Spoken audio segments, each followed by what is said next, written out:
Então, o que a gente vai ver hoje? A parte de elétrica, mais ou menos, a gente deu uma permeada, né, por cima do que era a parte de magnetismo, de eletricidade. Aí, que vocês deem uma olhada com calma, vejam, refaçam os exercícios, né? Bem que a gente passou o olho em muita coisa, mas o principal a gente viu, que é a parte de circuitos elétricos. Então, como calcular lá a resistência em série em paralelo, que eu não voltei a falar, por questão de tempo. Mas é interessante vocês darem uma olhada, né? Fazer o circuito, ou seja, todos aqueles sisteminhas que a gente viu nas aulas, é interessante vocês darem uma olhada. E o que a gente vai começar a ver nessa aula? A gente vai começar a ver abismo. Então, quando a gente estuda, por exemplo, eletricidade, a gente estuda, ou seja, tanto a eletricidade. Mais uma vez, não precisa copiar, eu mando o PDF e mando o link da aula para vocês, tudo bem? E fica lá tudo certinho no grupo. Mas qual é a ideia do eletromagnetismo? O eletromagnetismo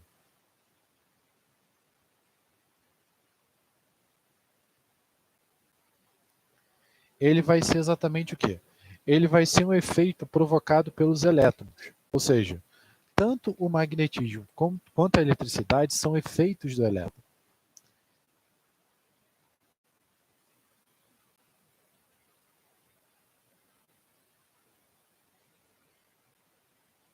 Então, o que acontece? A gente viu lá que a eletricidade era basicamente o movimento ali dos elétrons, já o magnetismo ele está associado a um efeito que a gente chama de efeito spin, efeito rotacional, ou seja, não sei se já chegaram a ver em química os modelos atômicos.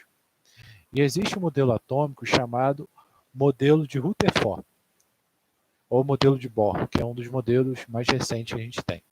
E o que diz esse modelo? Ele fala que esse modelo é muito semelhante ao modelo do nosso sistema solar.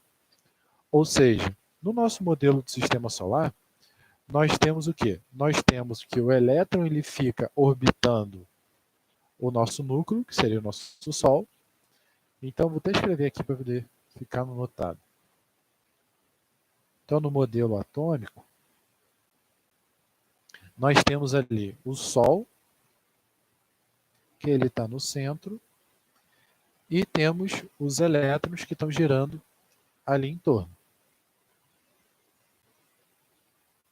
Só que, aqui seria no caso os planetas. Só que todo planeta ele desempenha dois tipos de movimentos.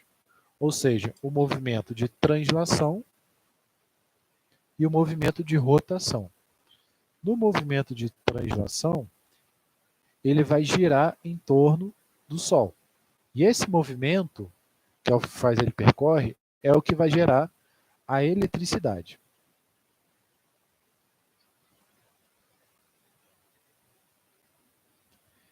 Já, por exemplo, o movimento de rotação é o movimento em que ele vai gerar, por exemplo, o magnetismo. Então, por exemplo, na rotação, eu vou ter o quê? Um spin, ou seja, o que é o spin? É o fato do planeta ele girar para um sentido e girar para outro sentido. Então, ele vai gerar exatamente o nosso efeito de magnetismo. Só que aí a gente tem o seguinte caso. Devido aos números quânticos, nós temos, por exemplo, que um elétron ele sempre vai girar em um sentido, ou seja, ele sempre vai girar, por exemplo, à direita, e eu vou ter sempre um elétron que ele vai sempre girar para a esquerda, ou seja, ele vai girar no sentido contrário. Então, esse fato de um girar para um sentido e outro girar para outro sentido é o que vai gerar para a gente o polo positivo e o polo negativo. Ou melhor, o polo norte e o polo sul. Então, no polo norte e no polo sul, basicamente nós temos o quê? A criação ali do nosso ímã. Então, a grande sacada do o ímã é que ele funciona muito semelhante ao que a gente tem lá com as cargas, ou seja, com as cargas elétricas. Se eu pegar dois polos iguais, né, se eu pegar, por exemplo, um ímã, que ele tem ali um polo norte e um polo sul. Então, com relação a isso, se eu pegar, por exemplo, um polo norte e colocar perto de outro polo norte, a tendência é o quê? Como são cargas ou polos iguais, a tendência é ele se repelir.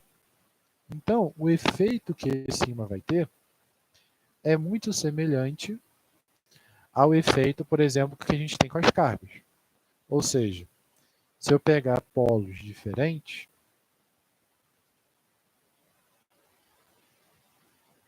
a tendência dele é se atrair.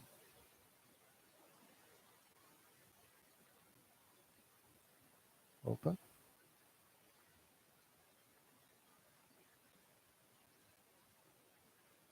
Então, o que acontece? Eles vão acabar se atraindo. Então, o efeito, basicamente, do polo é exatamente esse. Só que aí a gente tem um seguinte caso. No magnetismo,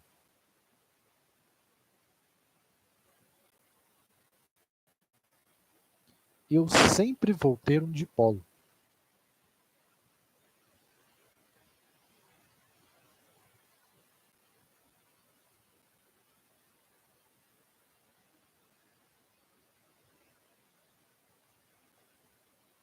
Ou seja, diferente da carga elétrica, que eu posso ter ela positiva ou negativa separadamente, no magnetismo eu sempre vou ter um dipolo.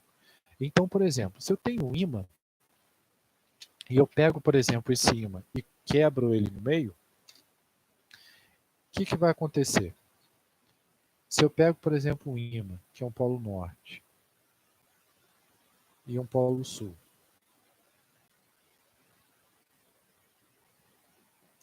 e digamos que eu chego e quebro exatamente aquele no meio. Acontece que em vez de eu ter só um polo norte ou só um polo sul, esse ímã ele vai se dividir. Então, eu vou ter a criação de um novo polo norte e de um novo polo sul.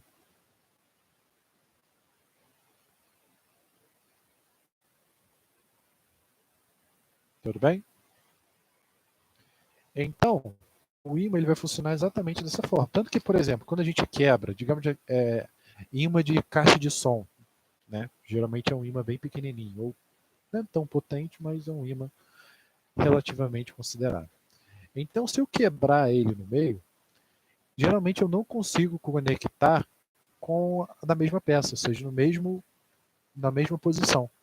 Exatamente porque ele já criou um polo norte e polo sul ali e mudou completamente o campo magnético dele. Então, nesse processo, eu vou ter ali a criação de dois ímãs. Tudo bem? Dúvidas até então? Então, mas, bom, eu estou falando aqui de ímã, mas só para a gente se situar um pouquinho, no que significa um ímã. Então, basicamente, um ímã ele vai ser utilizado da seguinte forma, né? Ele significa da seguinte forma. Quando eu tenho um átomo e eu tenho todos aqueles spins alinhados, ou seja, para eu criar um ímã,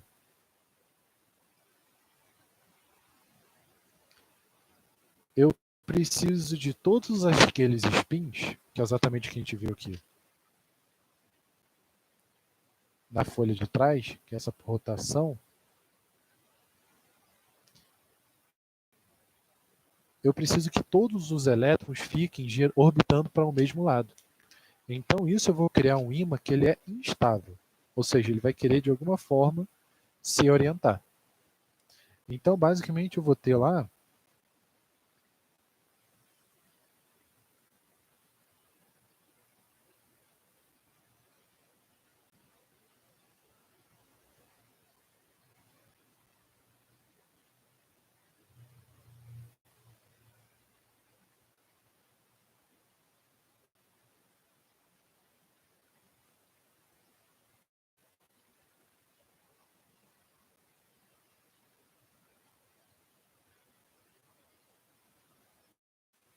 Então, isso vai ocorrer exatamente quando a maioria desses spins apontarem para o mesmo lado. E o que vai determinar se ele aponta para o mesmo lado ou não vai depender exclusivamente, por exemplo, do campo magnético onde ele está sendo submetido, vai depender do tipo de material que ele vai ter. Por exemplo, a primeira pedra que foi encontrada, né, que tinha essas propriedades, era uma pedra chamada magnetita. Ou seja, tanto que o magnetismo vem dessa pedra. E o que eles perceberam? Antigamente, eles utilizavam aquelas sandálias, né, de prego, aonde para poder prender ali era tudo feito de prego. Então o que acontecia? Conforme essas pessoas subiam essas montanhas, eles percebiam que o chinelo tendia a sandália tendia a ficar presa ali na montanha. Ou seja, tinha alguma força que deixava aquele chinelo preso. Então, nisso que ele deixava o chinelo preso, eles viram que existia uma propriedade mística, digamos assim, naquele material. Então, é, esse tipo de material era dado o nome de magnetita,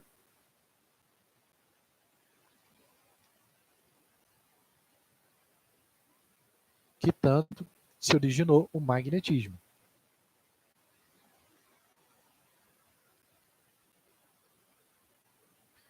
Interessante é o quê? Antigamente não se sabia que tanto a eletricidade quanto o magnetismo eram a mesma coisa. Só foi se descobrir depois, muito tempo depois, lá por 1800 e pouco. Mas até então acreditava-se que o magnetita era apenas uma propriedade nova encontrada que deu origem ao magnetismo. Tanto que hoje a gente sabe que quando a gente fala, né, a gente está estudando eletromagnetismo, ou seja, tanto a eletricidade quanto o magnetismo. Hoje a gente sabe que são ambos feitos da mesma fonte. Então, o que acontece? Nós temos materiais que eles funcionam de acordo com esse campo magnético e existem aí basicamente 3 tipos de materiais, que é o que a gente vai ver hoje. Então, o primeiro material que a gente tem é o diamagnético.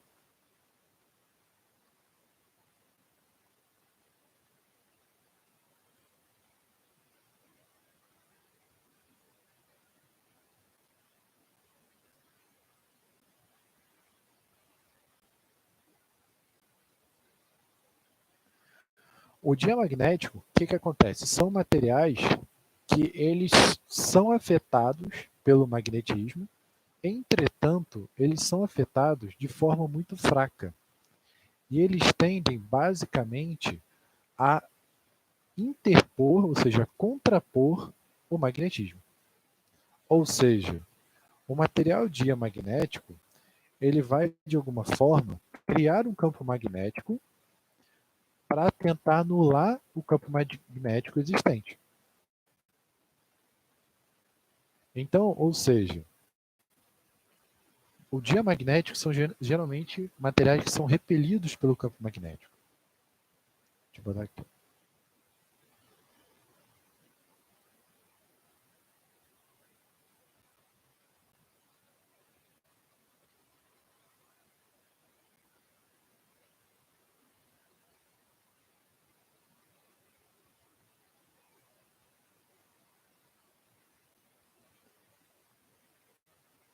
E dentre um cara muito importante que ele é repelido pelo campo magnético é a água. Ou seja, a água tem essa capacidade de ser repelida pelo campo magnético. Por quê? Se a gente for pensar ali, a água ela é formada o quê? Por 2 moléculas de hidrogênio e uma de oxigênio, H2O. O oxigênio está na família 6A, logo ele vai fazer 6 ligações. Nisso que ele faz 6 ligações, repara que eu vou ter 4 elétrons livres. Como o oxigênio ele é totalmente mais eletronegativo, como o oxigênio é mais eletronegativo do que os outros, do que o próprio hidrogênio, a gente vai ter o quê? Que esse cara ele vai tender a ter um polo muito mais negativo do que o hidrogênio. Logo, ele vai funcionar como se fosse igual a um ímã. Então, ele vai ter um polo negativo e um polo positivo, devido à sua eletronegatividade. Né? Imagino que você deve ter visto, pelo menos, por alto, referente a essa parte. Então, o primeiro material que a gente tem, que ele repele o magnetismo, é o diamagnético. O segundo material que a gente tem é o material paramagnético. Ou seja, paramagnético é o material que ele não é afetado pelo magnetismo. Então, o material paramagnético é um material que ele não tem efeito magnético. Ou seja, ele não tem uma resposta devido ao magnetismo.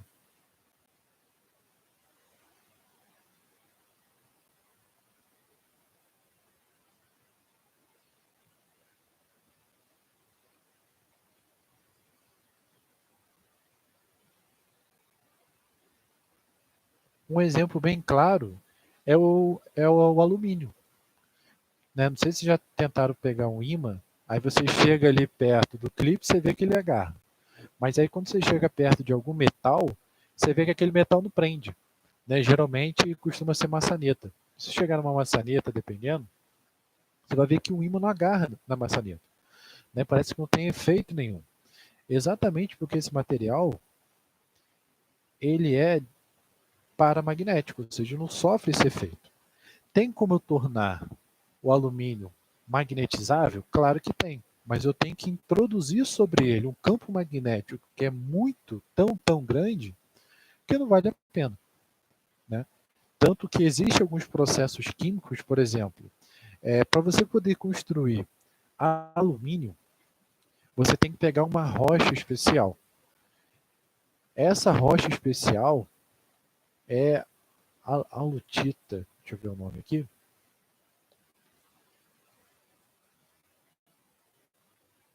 ou alumina. A rocha é alumina.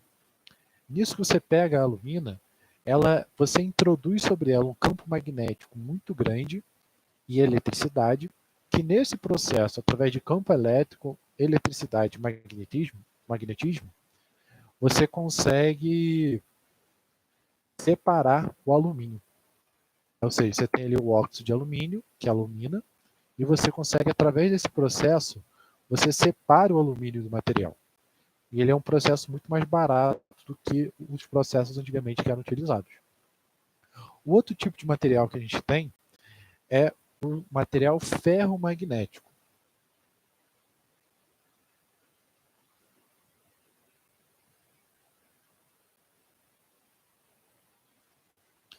O que é um material ferromagnético? O material ferromagnético é um material que ele é muito suscetível ao campo magnético, ou seja, ele é influenciável com muita facilidade. O próprio nome diz é o ferro. Né? Então, ele é afetado.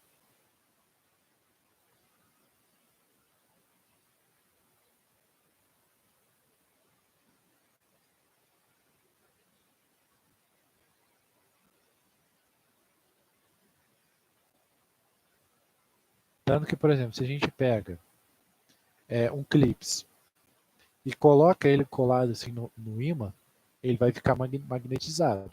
Se eu começo a esfregar esse clips no ímã, o que eu estou fazendo? Estou magnetizando ele. Ou seja, teoricamente, o que eu estou fazendo? Eu estou organizando os elétrons desse material.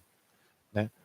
O próprio ferro ele tem uma maleabilidade muito boa. Por isso que ele conduz tanto bem o calor e a eletricidade.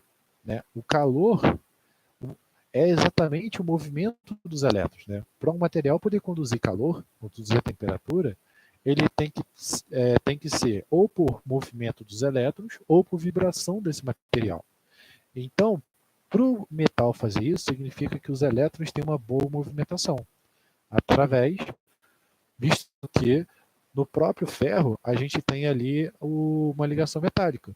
Né? Na ligação metálica, esse material ele liga, ele conecta os núcleos e isso permite com que os elétrons fiquem livres para poder se movimentar. Então a gente tem esses três tipos de materiais. O interessante é o quê? Que esses três tipos de materiais, o ferro magnético, por exemplo, ele pode se converter em um ímã, ou em até um superímã. Né? O que seria um superímã? Um superímã, que geralmente a gente chama de ímã de Neodym, é um ímã muito forte.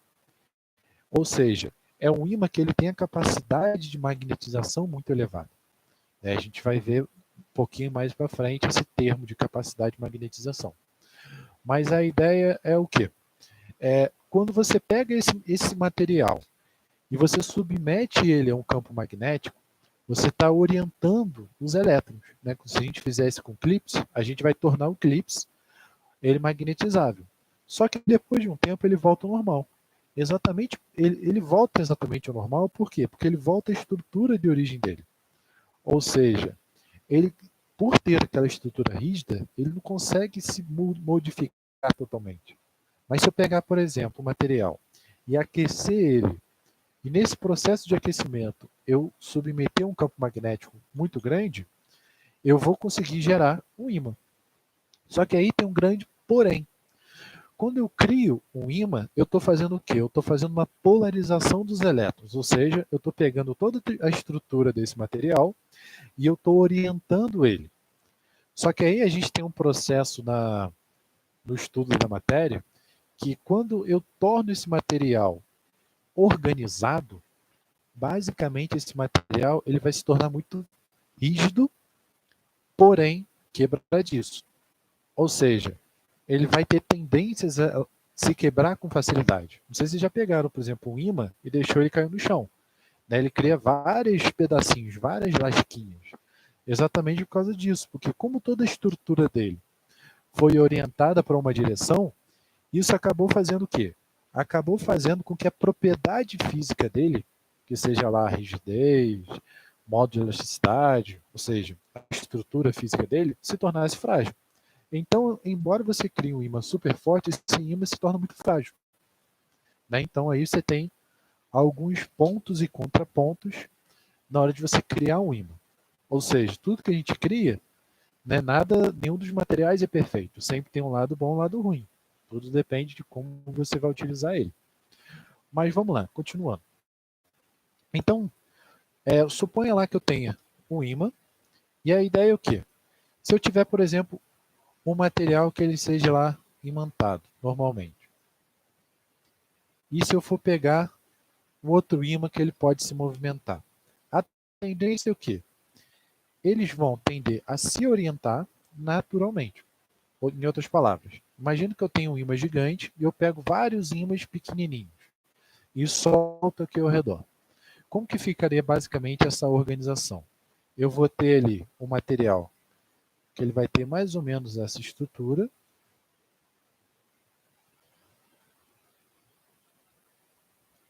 aonde o polo igual vai tender a se separar e o polo diferente vai tender a se atrair. Então, conforme eu vou organizando meu ímã, eu vou tendo direções para ele. E esse cara que ele pode se movimentar, ele é exatamente quem? É exatamente uma bússola. Ou seja, o que é a bússola? A bússola é exatamente um material que ele tem a capacidade de ter uma ponta ali imantada. Nessa ponta imantada, isso faz o quê? Essa ponta imantada ela se direciona para onde eu tenho o maior campo magnético. Ou seja, para o nosso caso, o maior campo magnético que ele está suscetível é a própria Terra. Né? A Terra funciona como se fosse um ímã gigante. Mas, por exemplo, esse material é um material muito sensível. E com ele a gente consegue, por exemplo, se orientar. Então, vou pegar aqui e mostrar para vocês. Ó.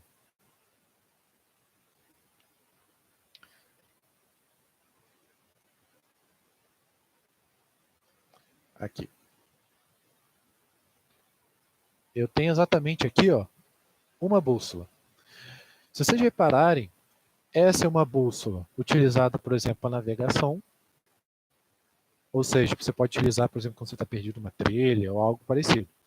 O interessante dela é que como ela funciona. Se vocês olharem, ela tem uma setinha e ela tem vários ângulos aqui. Ó. Não sei se dá para ver. 120, 30, ó, 60, 90. E como que funciona a bússola? No meu caso, o verde, ele aponta sempre para o norte. E o branco, ele sempre vai apontar para o sul. Deixar aqui visualizado.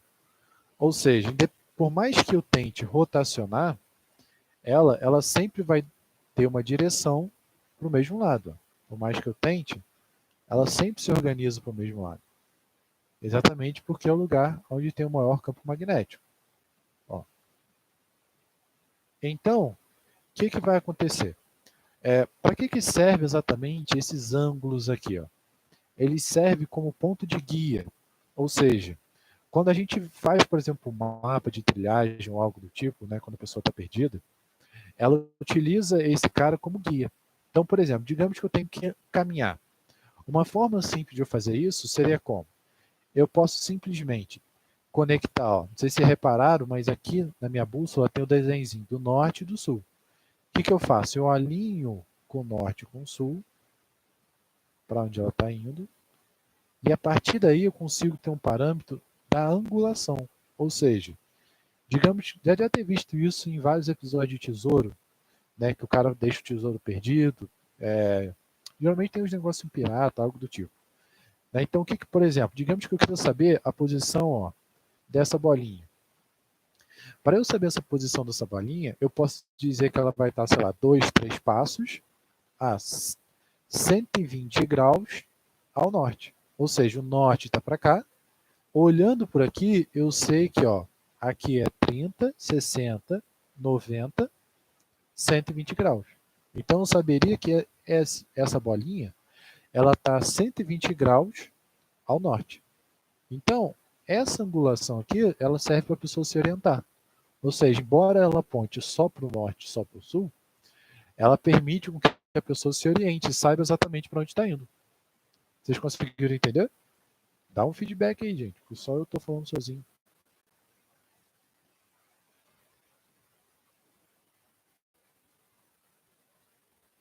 Deu para entender, gente?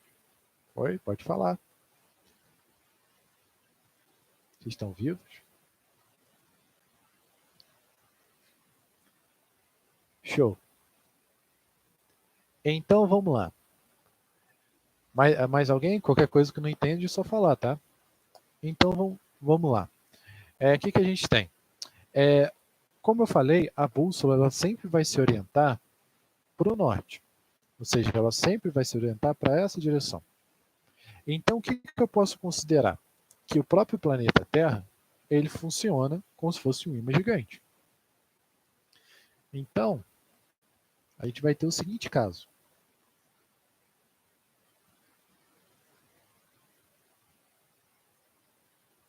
No nosso planeta Terra, nós temos ali o nosso polo norte e o polo sul. Então, através do ímã, eu sei o quê? Eu sei que aqui em cima vai ser o meu polo norte magnético.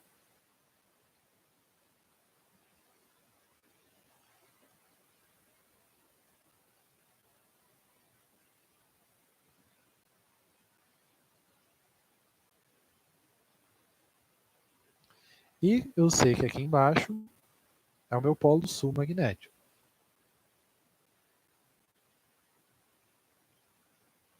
É o meu polo norte e meu polo sul. Tá? Só que aí tem um pequeno detalhe que foi um erro que eu mesmo cometi aqui agora. Vamos pensar comigo. Se eu sei que o norte da bússola está apontando para o norte geográfico, então significa o quê? Se eu sei que os polos norte, polos opostos se atraem, então aqui a gente tem um detalhe bem interessante com relação ao nosso planeta Terra. O polo norte terrestre, que eu acabei escrevendo aqui, errado, ele vai representar exatamente o nosso polo sul magnético. Ou seja, como o norte da bússola aponta para cima, né? Então eu sei que, na verdade, o quê? Que pelo fato dele estar apontando para cima, então lá tem que ter um polo oposto ao polo da bússola. Lembra? Opostos se atraem. Então, na verdade, o meu polo norte terrestre é o meu polo sul magnético. E vice-versa.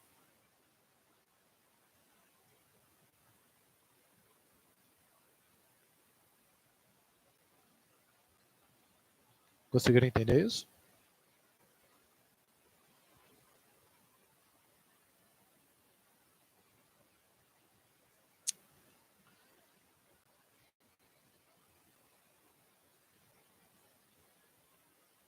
Vamos lá. Se eu for pensar no meu ímã ele vai fazer isso aqui, minha bússola. O norte da bússola sempre vai apontar para cima. Essa aqui é a minha bússola.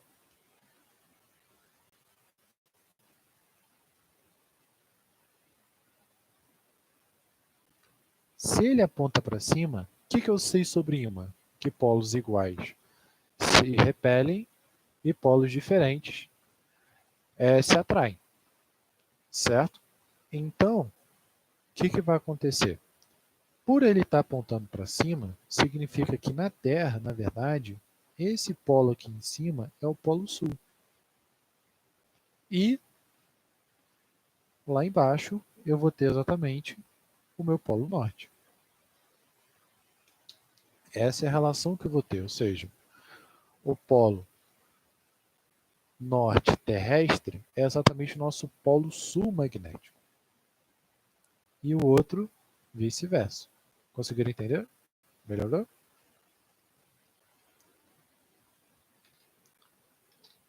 Vou ver se eu faço um desenho melhorzinho.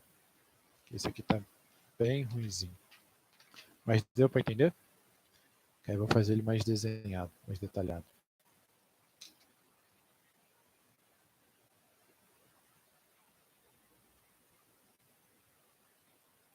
Então vamos lá. Aqui eu vou ter então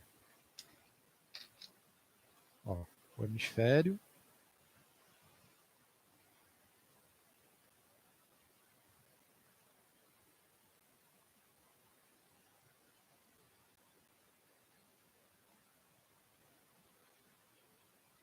Então, se eu tiver meu ímã apontado aqui, ele sempre vai apontar o norte para cima e o sul para baixo. Ou seja, mesma coisa. Isso significa o quê? Que aqui eu vou ter o meu polo sul. É isso aí, exatamente isso. É mais uma questão conceitual. É isso aí. Então, ó, a ideia é o quê? Conforme eu vou botando aqui o meu ímã, ele sempre vai se direcionar ao polo norte. Então, por isso que eu vou ter sempre esse efeito aqui, ó, né, da posição dele. Tanto que eu vou ter que o polo norte terrestre, o polo sul magnético. E o mais interessante é o quê? Essa linha que eu fiz aqui no cantinho, ela é exatamente o nosso eixo de rotação.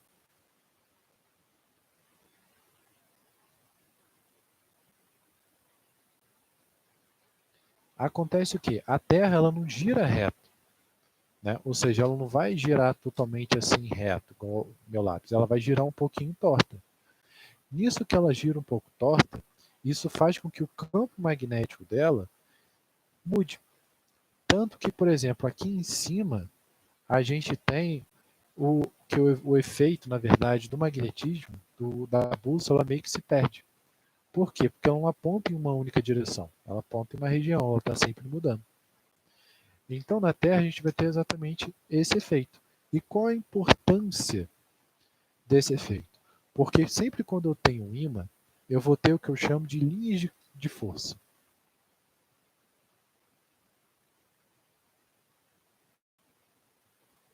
Ou seja, o que são as linhas de força? Não sei se já pegaram, por exemplo, se tiverem a experiência uma vez de pegar um ímã e pegar alguma coisa metálica. Geralmente o pessoal utiliza limária de ferro. Ou seja, pega tipo um bombril, queima ele e passa uma peneira. Isso seria uma limária de ferro. o que vai acontecer? Ele vai tender a se organizar de uma forma bem interessante, ou seja, as setinhas vão tender a formar algo mais ou menos assim, ó, com o caminho mais ou menos dessa forma. Isso porque eu vou ter exatamente o lugar onde eu tenho uma alta concentração do polo positivo, que é onde todas as minhas setinhas saem, e uma alta concentração onde eu tenho meu polo negativo, aonde as setinhas chegam. Qual é a grande importância do nosso planeta ter esse campo magnético? Né? Que afinal nem falei de que era feito esse campo magnético. No nosso planeta a gente tem um núcleo de metal aquecido. Lembra que eu falei que, em sua maioria, esse núcleo é de ferro. Lembra que eu falei que o ferro magnético é um elemento muito bom e ele é muito suscetível a gerar campos magnéticos ou ser influenciado por eles? Acontece que o núcleo do nosso planeta ele tem exatamente um material que é fundido, que é exatamente o ferro. Então, o núcleo do nosso planeta está tão quente que esse ferro literalmente é líquido. Por ele ser líquido, ele pode ser moldado e ajustado. Então, no momento que você gira ali, esse material ele consegue se colidir, digamos assim. Nisso que ele consegue se colidir, você consegue fazer com que esse material gere um campo magnético. Qual é a grande importância desse núcleo ser fundido? A grande importância é que ele gera um campo magnético diferente, por exemplo, de Marte. Marte não tem campo magnético, exatamente por causa desse efeito. Então, vou escrever aqui.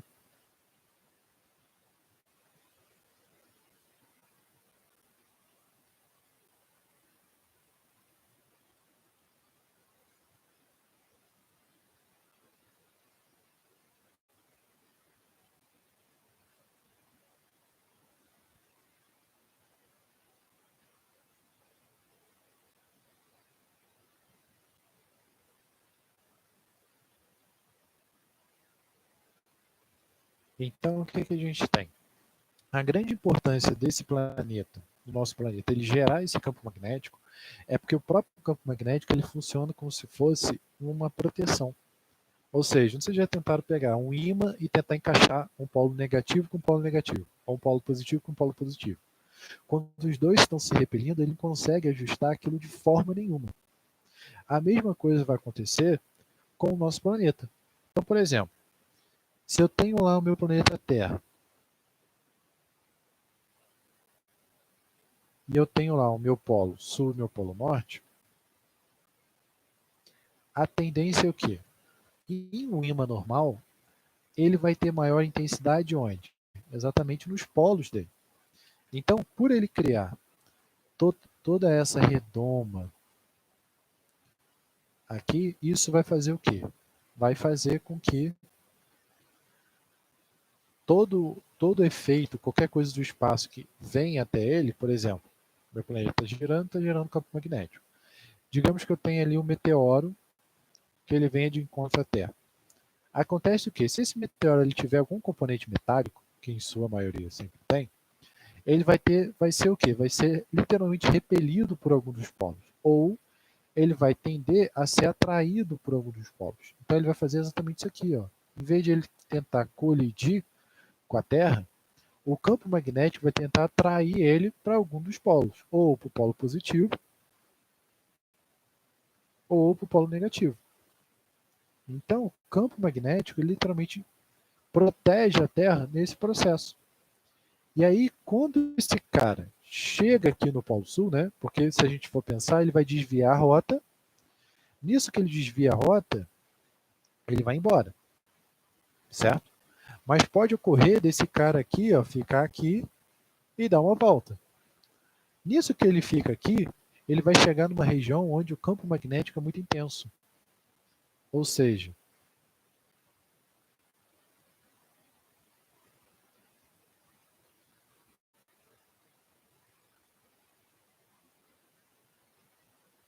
nesse lugar onde o campo magnético é muito intenso, a gente tem um efeito muito interessante. Esse ímã ele vai funcionar tão intensamente nesse asteroide, ou nesse meteoro, que ele vai literalmente pulverizar ele. Ou seja, ele pulveriza o meteoro.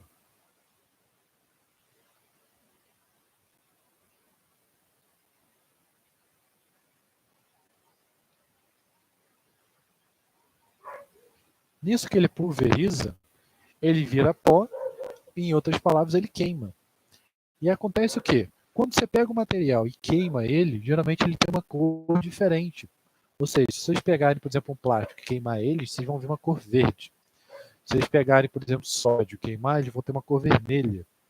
Se você pegar ferro, acho que tem uma cor alaranjada. Então, iodo tem uma cor amarela. Cada material, quando queima, ele tem uma cor diferente. E o fato dele queimar e pulverizar é o que faz com que gera aquelas imagens bem bonitas que a gente conhece, que é chamada de aurora boreal.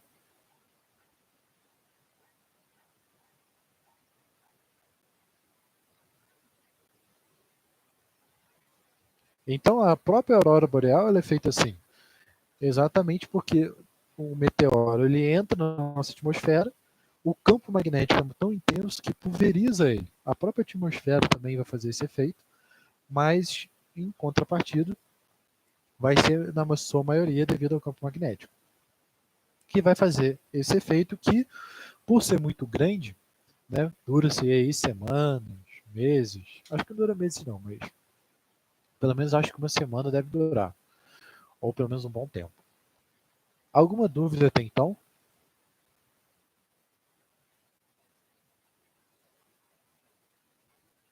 Dúvida, gente?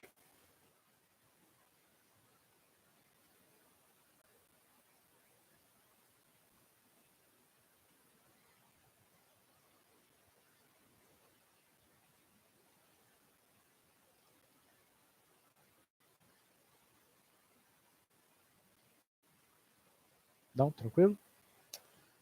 Bom, então o que a gente tinha para ver hoje era exatamente isso. Então, o que vai ficar aí para casa?